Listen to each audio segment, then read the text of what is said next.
মাঠে তো অনেক জায়গায় ঠিক হয়ে গেছে, কিভাবে শুইবে। তবে পরামর্শ এইটাই, আমাদের সিদ্ধান্ত, যাদের কষ্ট হয় আপনারা যেতে পারবেন, আর যারা থাকতে চান আপনারা থাকতে পারবেন। তবে ইন্নাল্লাহা মাআস সাবিরিন, আল্লাহ রাব্বুল আলামিন ধৈর্যশীলদের সাথে থাকবে।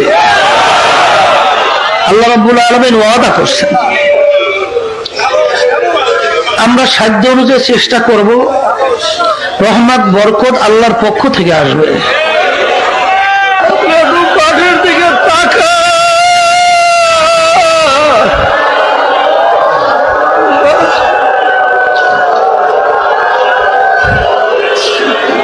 আপনি একটু ময়দানের দিকে তাকাইয়া দেখেন, আল্লাহ আপনার বন্ধুরা আপনার দরবারে হাত তুলছে।